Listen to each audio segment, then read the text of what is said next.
Anime explained channel पर। और आज मैं एक्सप्लेन करूंगा लायर गेम एनिमे के एपिसोड नंबर 11 को। पिछले एपिसोड की लिंक आपको डिस्क्रिप्शन में मिल जाएगी। तो चलिए जानते हैं इसकी आगे की कहानी को बिना किसी देरी के। अब तक हमने देखा कि लूजर्स गेम खत्म हो गया था और नाओ ने ताकायोशी को गेम से बाहर निकलवा के उसे बचा लिया था। डीलर अब बताता है कि ये बाकी बचे लोग लायर गेम का अगला राउंड खेलेंगे। इन्हें 2 हफ्ते बाद वापस इसी जगह आना है। सब लोग सोचते हैं कि तीसरा गेम भी ये लोग मिलकर खेलेंगे, जैसा नाओ ने कहा था। वही नाओ तो इस गेम में इसीलिए आई थी कि पैसे जीतकर अकियामा को गेम से बाहर निकलवा सके। अकियामा कहता है कि वो अपनी मर्जी से गेम में हिस्सा ले रहा है। अगर नाओ उसे पैसे भी दे देती तब भी वो गेम से ड्रॉप आउट नहीं करता। उसे पता लगाना है कि इस गेम के पीछे असल में है कौन। वहीं नाओ को अगले गेम के लिए डर लग रहा था। तो अकियामा कहता है कि तुम्हारे पास तो परफेक्ट प्लान है ना, कि सब एक दूसरे की मदद करेंगे तो कोई नहीं हारेगा। पर नाओ को डाउट होने लगा था कि बाकी टीम वाले उसकी बात सुनेंगे भी कि नहीं।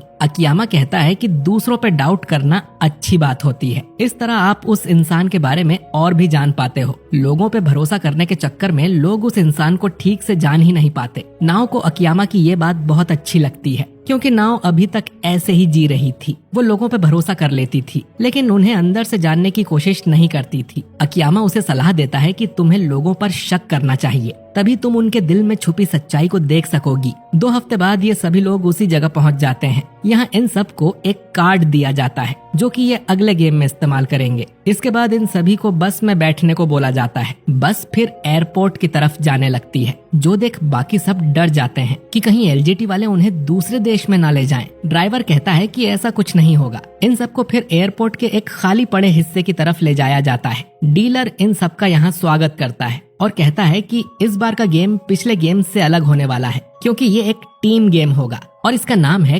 Contraband game. समझ लो कि ये कमरा डे कंट्री है और सामने वाला कमरा नाइट कंट्री है। अब दोनों कंट्री के बीच युद्ध होने वाला है, लेकिन आपका पैसा सामने वाली कंट्री में रखा हुआ है, तो आपको वो पैसा उस कंट्री से निकाल के लाना है और एक तीसरी कंट्री के बैंक में जमा कर देना है, ताकि दोनों देशों में युद्ध हो भी तो आपके पैसे पर कोई फर्क न पड़े। लेकिन दूसरे देश से पैसा लाना इल्लीगल होता है और इन्हें बॉर्डर पर एक इंस्पेक्टर पकड़ सकता है, तो आपको इंस्पेक्टर से बचते हुए पैसा अपने देश में लाना है। डीलर कहता है कि चलो एक डेमो करके देखते हैं। तुम में से 4 लोग नाइट कंट्री की टीम में हो और बाकी 5 लोग डे कंट्री की टीम में। दोनों टीम से एक प्लेयर को स्मगलर बनना है और एक प्लेयर को इंस्पेक्टर बनना है। अब नाओ अपनी टीम की स्मगलर बनती है। नाओ को अब लिफ्ट लेकर दूसरे फ्लोर पर आना है, जहां उसे नाइट कंट्री की बॉर्डर मिलेगी। बॉर्डर क्रॉस करके नाओ को बैंक में जाना है, जिसमें उसकी टीम का पैसा रखा हुआ है, और ऐसा ही बैंक इनकी डे कंट्री में भी बना है। इन्हें इस बैंक के एटीएम से अपना पैसा निकालना है और सूटकेस में भर के वो पैसा अपने देश में ले जाना है।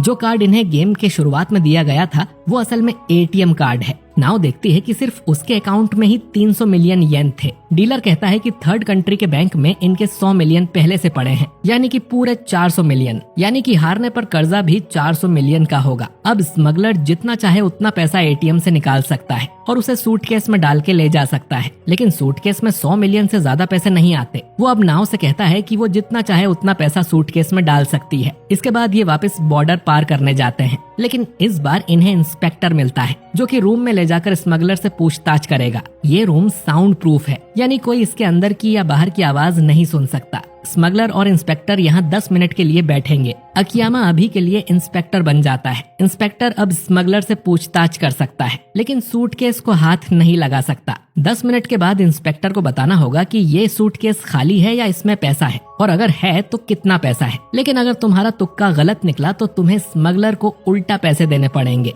अब अगर इंस्पेक्टर बोलता है कि सूटकेस खाली है तो स्मगलर उस सूटकेस को ले जा सकता है, भले ही उसमें कितने भी पैसे हो या वो खाली हो। अगर इंस्पेक्टर कहता है कि इसमें 50 मिलियन पैसे हैं और सूटकेस खाली निकलता है तो इंस्पेक्टर को 25 मिलियन अपनी जेब से देने होंगे। अगर इंस्पेक्टर कहता है कि इसमें 50 मिलियन है और उसमें कम पैसे निकलते हैं, मानो 20 मिलियन, तो इंस्पेक्टर सूटकेस को अपने पास जमा कर सकता है। लेकिन अगर इंस्पेक्टर बोलता है कि इसमें 50 मिलियन है और निकलते हैं 60 मिलियन, तो स्मगलर को सूटकेस का पैसा तो मिलेगा ही, साथ में इंस्पेक्टर को 50 मिलियन का आधा पैसा भी उसे देना होगा। वो अब अकियामा से कहता है कि वो गेस करे कि सूटकेस में पैसा है कि नहीं, तो अकियामा कहता है कि इसमें 1 मिलियन है और सूटकेस खोलने पर पता चलता है कि वो सही था। अकियामा बताता है कि सूटकेस से आ रही आवाज से साफ पता चल रहा था कि उसमें एक ही गड्डी है, यानी 1 मिलियन। खैर, अकियामा का गैस सही था, तो ये पैसे अकियामा को मिलेंगे और नाओ को कुछ नहीं। इसके बाद नाइट कंट्री का स्मगलर अपने पैसे निकालने जाएगा। इस तरह बारी बारी दोनों टीम्स ये गेम खेलेगी